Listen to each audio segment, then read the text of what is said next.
ठीक है, तो हमने उसको अब वही लो टेम्परेचर हमने उसमें इंड्यूस कर दिया, तो वो जो वेट करना पड़ रहा था ना बेटा, उसके अंदर इंडक्शन हो गया है। And again this is an hypothetical hypothetical chemical, यहाँ पे उससे इंडक्शन होगा जिसको वर्रेरिन बोलते हैं। एंड देन वो स्टिमुलेट करेगा फॉर्मेशन को। अब देखना है आगे की स्लाइड्स में सारी चीजें डिटेल्स में हम लोग देखते हैं। जस्ट एनसीईआरटी देख लेते हैं पहले। तो प्रोसेस ऑफ वर्नलाइजेशन समझ में आनी चाहिए। वर्नलाइजेशन मतलब बाई एनुअल क्रॉप या आपका एक सीजन वाला कोई भी क्रॉप है जिसको लोअर टेम्परेचर की रिक्वायरमेंट है for the induction of flowering. ठीक है, उसको आप आर्टिफिशियली लो टेम्परेचर इंड्यूस करके उसके अंदर capacity of formation of flowering induce कर दिए, तो उसको रिक्वायरमेंट नहीं है कि वो लो टेम्परेचर वाले सीजन का वेट करे। तो आपने स्प्रिंग में उसको लगाया और लास्ट मिड समर तक उसको हार्वेस्ट कर लिया। ठीक है, तो आप बाई एनुअल क्रॉप को कन्वर्ट कर सकते हैं annual crop. Another example of vernalization in scene is biennial plant. Biennial are monocarpic plant. एक फ्रूट मतलब एक सीजन में वो फ्रूट देंगे, दो सीजन में एक बार फ्रूट देंगे। Monocarpic, carpic means fruit, mono means single, that normally flower and die in the second season. ठीक, sugar beet, cabbage, carrots are some of the common biennial plants. Subjecting the growing of biennial plant to cold treatment stimulates a subsequent photoperiodic flowering response.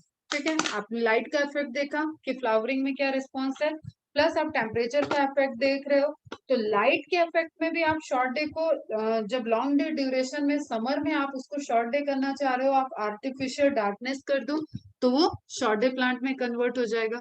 Same way में आपको पता है कि आप temperature oriented उसकी physiology देख रहे हो, तो आपने आर्टिफिशियल उसको कोल्ड टेम्परेचर दे दिया और ये आपके पास है टेक्निक। ठीक है, फ्रीजर वाली टेक्निक जो है वो बड़े बड़े कोल्ड स्टोरेज होते हैं, वहां पे अलग अलग टेम्परेचर का एरिया रखते हैं, उसमें आप इसको इंड्यूस कर सकते हो।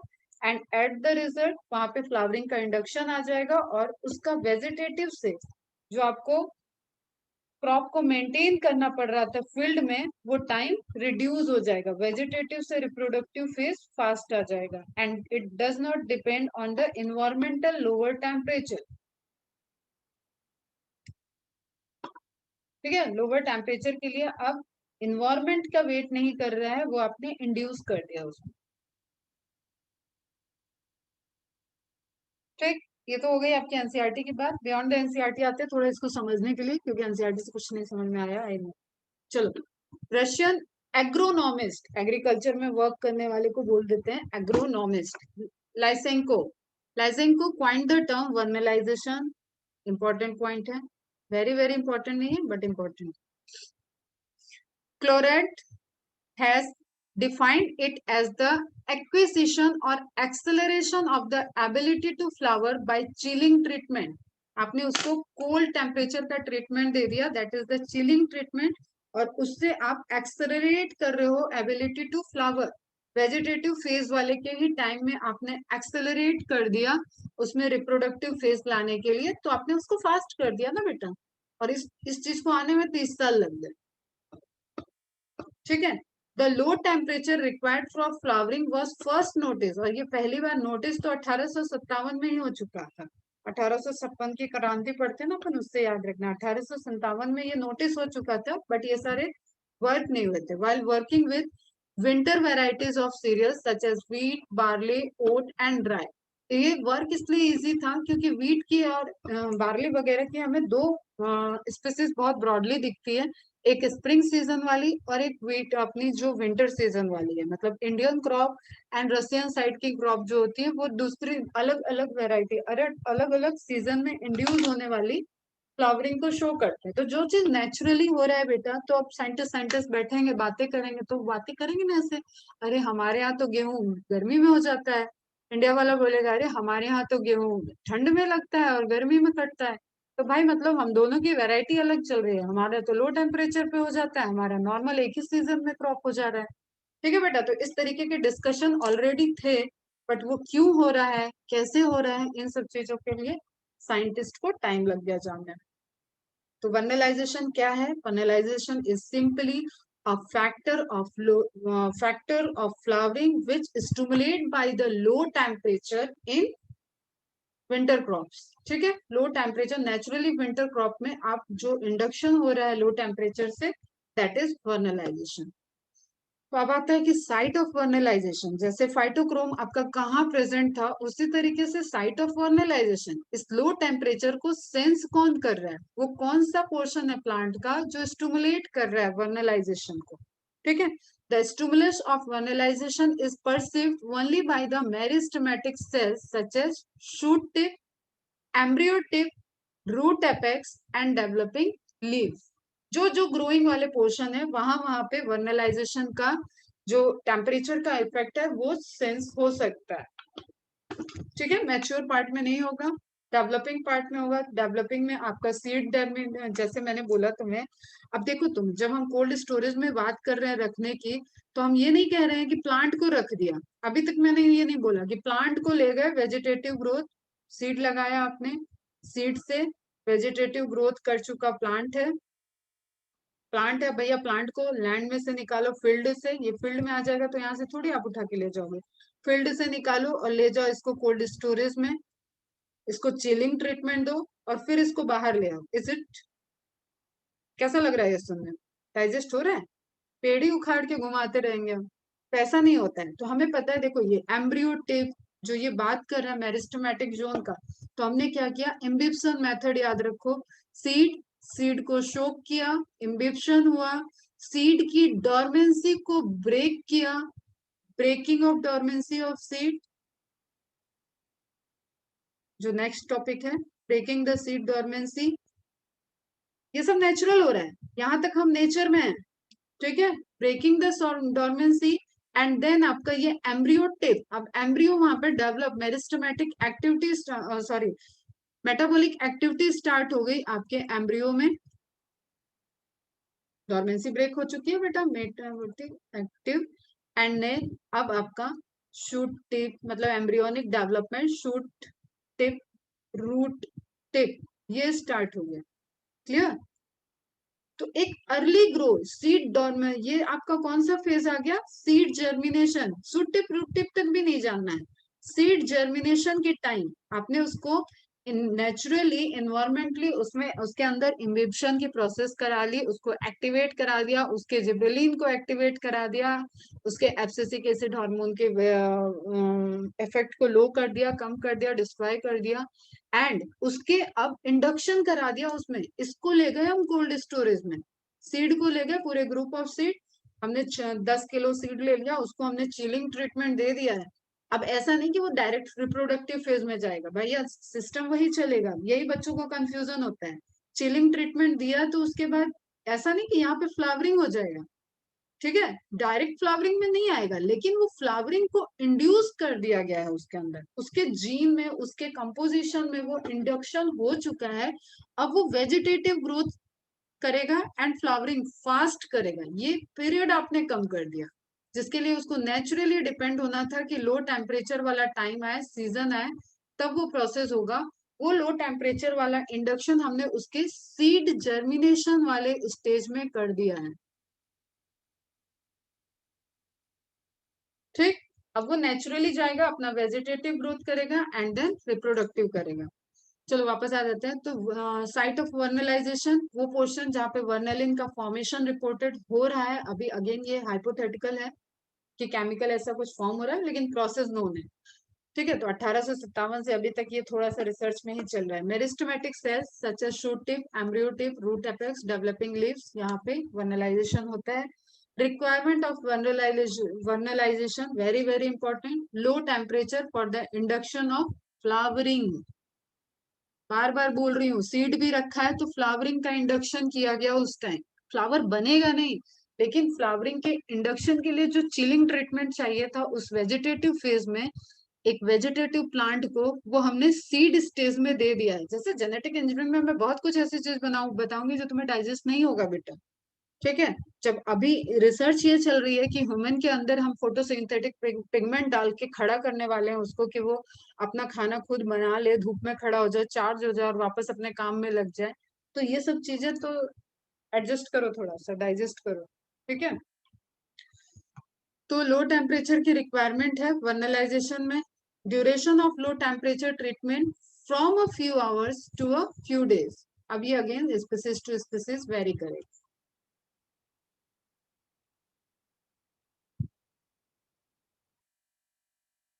ह्यूमन में chlorophyll. Actively dividing cells, stimulus is perceived only by actively dividing cells, इसलिए हमने सारे टिप और एम्ब्रियो की बात की वहां पे। Water, proper hydration is must, हमें पहले वर्नलाइजेशन के पहले ही हाइड्रेशन तक जाना ही है। सीड को हम वाटर ट्रीटमेंट दे रहे हैं, सीड की डोरमेंसी ब्रेक कर रहे हैं, ठीक है बेटा। सीड जर्मिनेटिंग तक हम ला रहे हैं, तो वाटर तो हमारे लिए बड़ा इसेंशियल है। तो ये सारी रिक्वायरमेंट हो गई। सीड जर्मिनेशन फास्ट हो रहा है क्या? देखो समझ में आना चाहिए, कहोगे तो मंडे भी पढ़ा दूंगी, उसमें कोई दिक्कत नहीं है मुझे। बट एक रिवीजन लेक्चर होगा ही, इसलिए थोड़ा सा खत्म कर लेते हैं आज।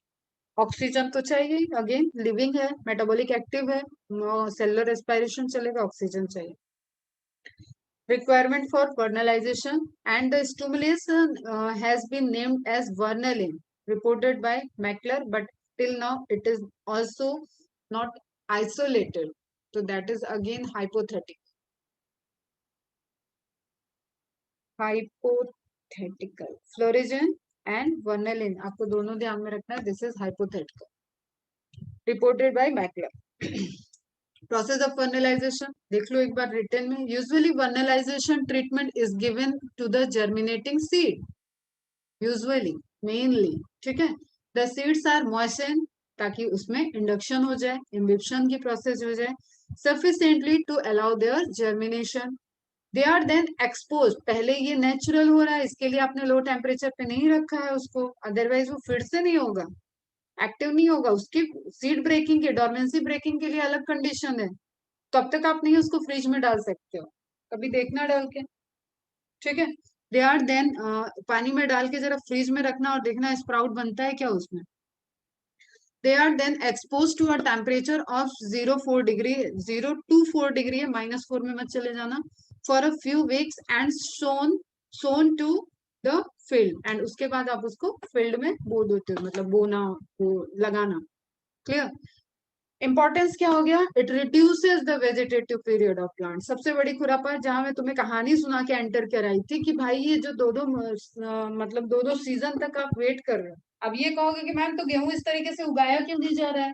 भाई इतना नहीं है, इंडिया में जितनी खपत है ना, जितनी पॉपुलेशन है, उतने क्वांटिटी में आप वर्नलाइजेशन नहीं कर सकते हो, लेकिन हरियाणा पंजाब साइड करते हैं, ठीक है। तो नेचुरल के भरोसे तो हम नेचर के तो भरोसे ही बैठे रहे हैं। अगर नेचुरल सोर्स की हम इम्पोर्टेंट समझते हैं, नेचुरल रिसोर्सेज की, तो आज हम जो ऑक्सीजन की मारामारी हो रही है ना इस महामारी के दौरान, उसको समझेंगे कि भाई एक ऑक्सीजन का सिलेंडर 35-35 हजार रुपए में बिक रहा है, ठीक है।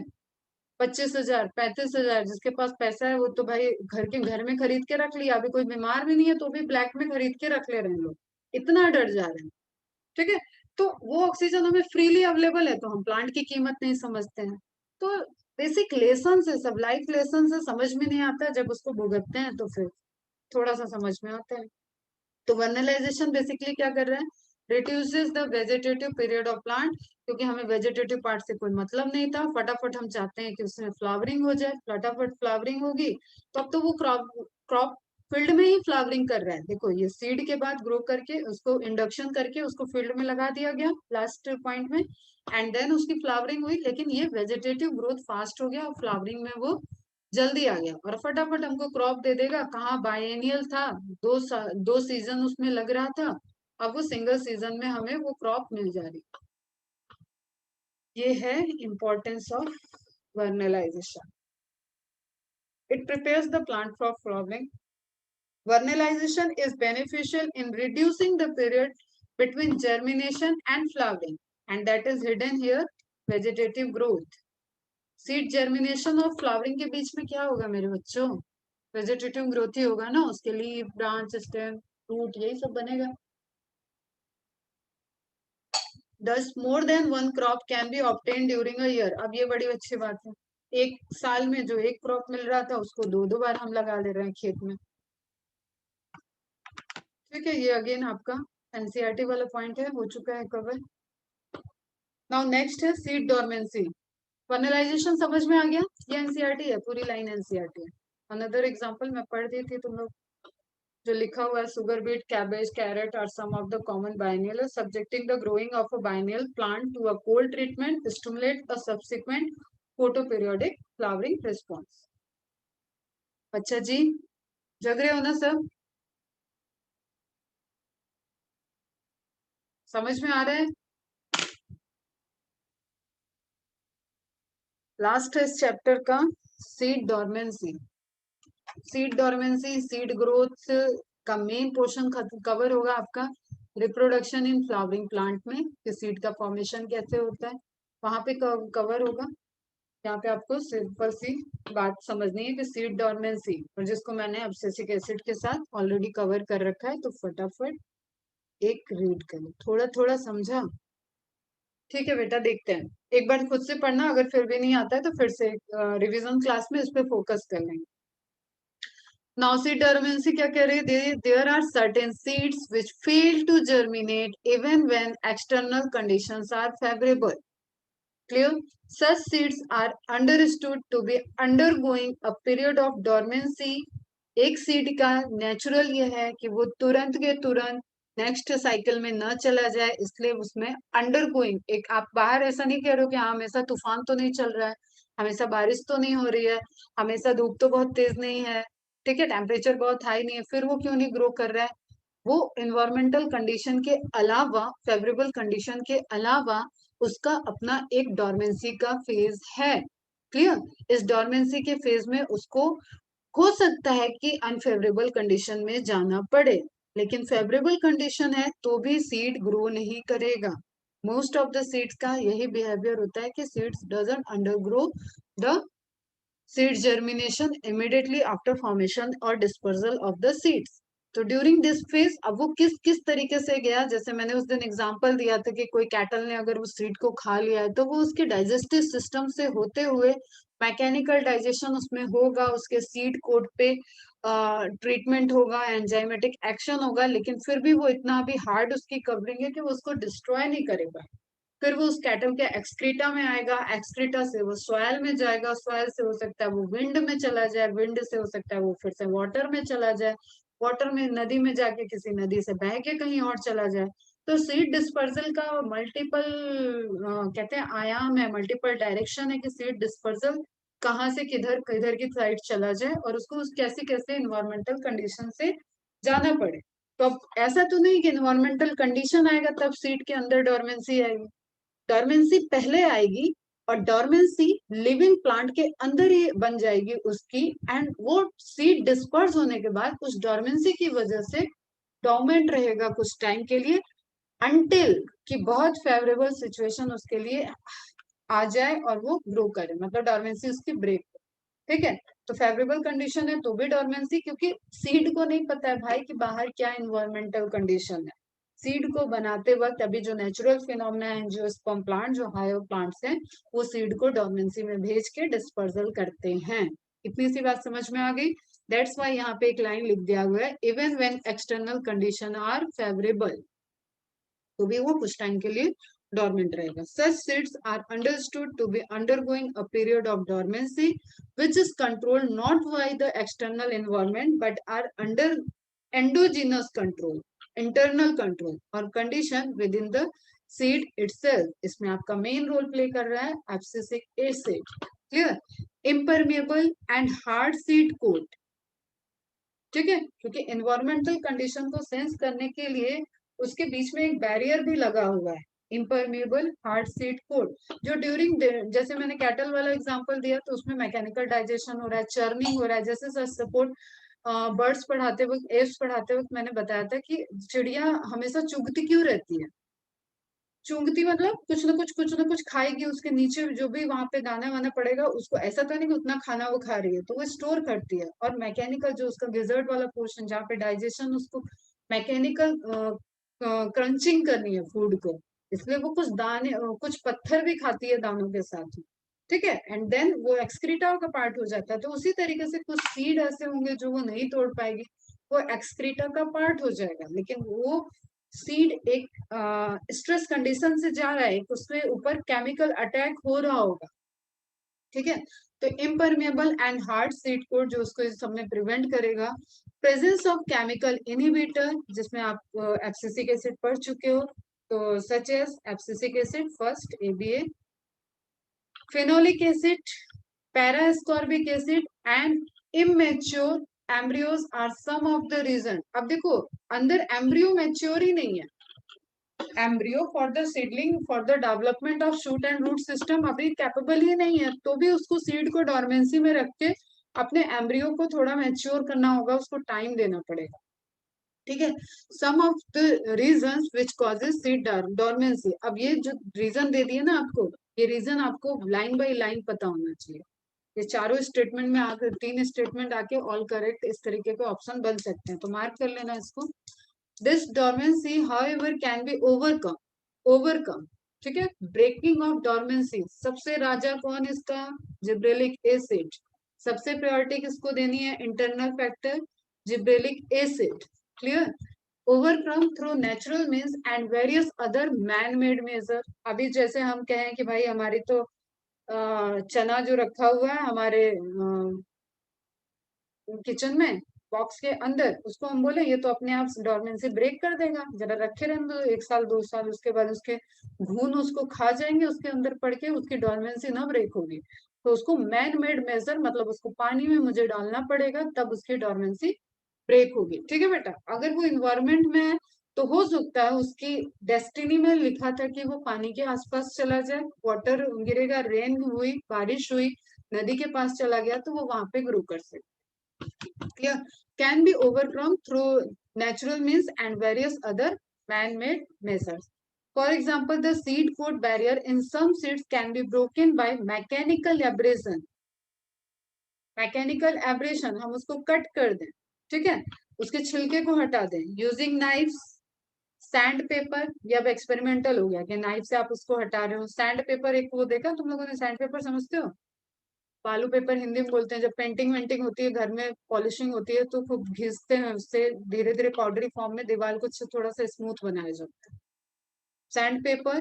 और फिगरस शेकिंग, या आप उसको शेक करें, ठीक है। In nature they this abrasion are caused by microbial action, microbes attack कर सकते हैं, समझो अब यहाँ पे, ठीक है, यहाँ डिटेल नहीं पढ़ाना बट समझो, माइक्रोबियल एक्शन हो सकता है, कोई सीड है भाई, सीड के अंदर ग्लूकोज होगा, माइक्रोब्स का फेवरेट फूड है ग्लूकोज, वो उस पर अटैक करेंगे, डिकम्पोजर अटैक करेंगे, पूरा अटैक नहीं कर पाए, सिर्फ सीड कोड को हटा पाए, तो भाई सीड का तो काम बन गया, उसका सीड कोड ही तो हम पे इम्परमिएबल है, उसको इन्वायरमेंटल कंडीशन फेस करने से रोक रहा था, हट गया, तो वो क्या हो गया, natural abrasion and passes through the digestive tract of animal। अभी जैसे मैंने कैटल का एग्जांपल दिया, भाई उस कैटल ने खाया, उसने पूरा उसको कुछ डाइजेस्ट नहीं कर पाया, लेकिन एक्सक्रीटा तक आते, एक्सक्रीटा में रिलीज होने के टाइम उसका सीड कोड थोड़ा सा रप्चर हो गया। अब सीड कोड रप्चर हो गया तो उस वो भाई लिविंग चीज है, वो इन्वायरमेंटल कंडीशन को सेंस करेगा, उस पर बारिश का पानी पहुंचेगा, ठीक है, वो वहां पे सीडलिंग स्टार्ट हो जाएगी। तो आपको ऐसे दिखेगा कि कभी कभी अलग ही ऐसे एबनॉर्मल जगह पे आपको लगेगा अरे यार ये वाला क्रॉप यहाँ पे गेहूं की खेती, गेहूं कैसे, 1-2 गेहूं कैसे उगा हुआ दिख रहा है, ऐसा भी दिख जाएगा, ठीक है। सरसों का फूल दिख जाता है, क्यों, क्योंकि वो एनिमल के थ्रू यहाँ से वहां डिस्पर्स हुआ है। Effect of inhibitory substance can be removed by subjecting the seeds to chilling condition or by application of certain chemicals like gibberellic acids and nitrate। Priority आपको इसको देना है, ध्यान में आप इसको भी रखोगे, ये हार्मोन नहीं है, ये भी ध्यान रखोगे। Changing the environmental conditions such as light and temperature are other methods to overcome seed dormancy। इसी के साथ ये चैप्टर होता है आपका खत्म। अच्छे बच्चों की तरह चैप्टर को डिवाइड करो, ग्रोथ एंड डेवलपमेंट पोर्शन में सारी थ्योरी वाला पोर्शन, ग्राफ वाला पोर्शन, वो सब यहाँ पे कवर करो। उसके बाद आ जाओ फाइटो हार्मोन में, फाइटो हार्मोन में अगेन आप डिवाइड करो, प्रमोटरी, इनहिबिटरी, चार्ट बनाओ, एक मैं बना रही हूँ, मैं भी दे दूंगी, बनाती हूँ, फाइनल करते हैं। फाइटो हार्मोन पढ़ लिया, उसके बाद फाइटो हार्मोन खत्म करने के बाद आप आगे एक में आपने देखा photoperiodism, then vernalization, and lastly कुछ नहीं था उसमें सीड हैबिट में। सीड डोरमेंसी में कुछ नहीं है, जस्ट आपने जो पढ़ रखा है कि सीड को डोरमेंट रहना बहुत जरूरी है, अदरवाइज वो इन्वायरमेंटल स्ट्रेस को नहीं झेल पाएगा। क्लियर? इस तरीके से डिवाइड करके इस चैप्टर को फटाफट से खत्म करो। This is the end of plant physiology.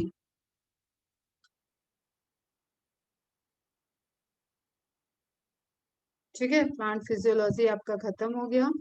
अब आपका टास्क है अगले कुछ दिनों में, आप 15 दिन का 20 दिन का टास्क रख लो। मैं प्रेशर में नहीं पढ़ाती हूँ इसलिए मैं टाइम लिमिट नहीं दूंगी, अकॉर्डिंग टू योर कैपेसिटी। और ये ऑलरेडी स्टार्ट हो जाना चाहिए, बीच में भी मैंने बोला था 15 to 20 डेज का अपने को एक टाइम दो, और उसमें आप morpho plus anatomy plus 5 lesson of physiology,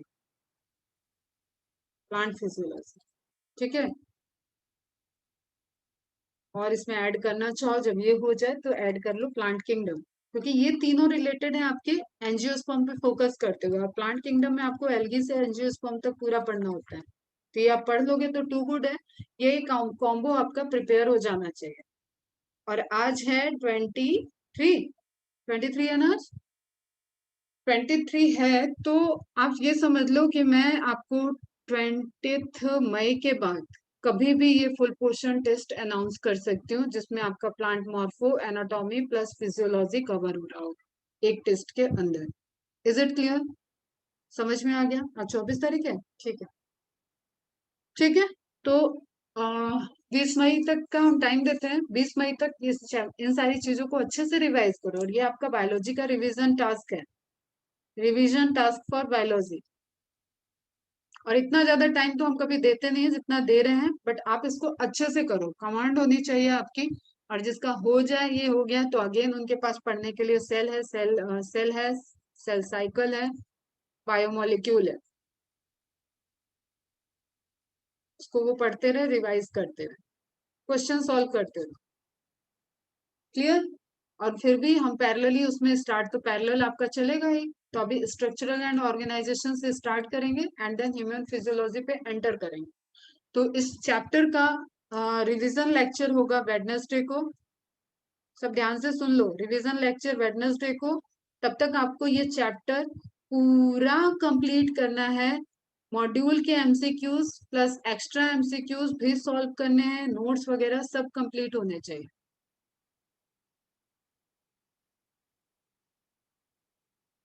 और इसमें कोई इफ कोई एस कोई बट नहीं होना चाहिए, ये करना है तो करना है। कुछ चीजें मान लो, पत्थर की लकीर, मैंने बोल दिया तो करना है। अगर मेरे बोला हुआ चीज कर नहीं रहे हो, मतलब तुम खुद को पीछे ढकेल रहे हो। इसका कोई और तरीका नहीं है कि ये चीजें तुम अचीव कर पाओ बिना किए। ठीक है, तो आपको फटाफट से इसको कंप्लीट करो। वेडनेसडे तक अभी हम इसके बारे में, जो पर्सनली कुछ पूछना चाहता है उसका मोस्ट वेलकम है, व्हाट्सएप पे करते रहो, मैसेज पूछते रहो, कोई दिक्कत नहीं है, क्वेश्चन सॉल्व करते रहो। वेडनेसडे को आपके पास एक लिस्ट होना चाहिए कि आप मेरे से क्या डिस्कस करना चाहते हो, और क्वेश्चन में हम क्या डिस्कस करना चाहते हैं। ये कोई जनरल वो नहीं है कि आप हमेशा हमसे ऐसा रिवीजन मांगो कि मैम बस पूरा चैप्टर कथा बाजू। कभी कभी रिवीजन लेक्चर इंटरैक्टिव भी होना चाहिए। आप अनम्यूट हो, आप मुझसे क्वेश्चन पूछो, आप मैं क्वेश्चन पूछ रही हूँ तो आप उसमें अपने व्यूज बताओ। ऐसे भी रिवीजन लेक्चर हो सकते हैं और वो ज्यादा काम आते हैं। ठीक है, इन सबको सुनने के लिए तो लेक्चर्स पड़े ही हुए हैं, फिर से सुन लो, मेरे को रिवीजन लेने की क्या नीड आ रही। तो इंटरैक्टिव रिवीजन की कोशिश करो और क्वेश्चंस रेज करो कि ये कंफ्यूजन, क्योंकि अगर आप ईमानदारी से इस चैप्टर को पढ़ोगे तो आपको हार्मोन कॉम्बिनेशन में डाउट आएंगे। हॉर्मोन्स के कॉम्बिनेशन वाले क्वेश्चंस में डाउट्स होने चाहिए, उसको आप रेज करो और फोकस करो कि वो अच्छे से आपके कवर हो जाए। चलो टाटा बाय बाय, अच्छे से रहो, खुश रहो, हेल्दी रहो, मस्त रहो, खाओ पियो, खूब गाने साने सुनो, नेगेटिव चीजें मत सुनो, हेल्थ का ध्यान रखो। बाय बच्चा, बाय बाय।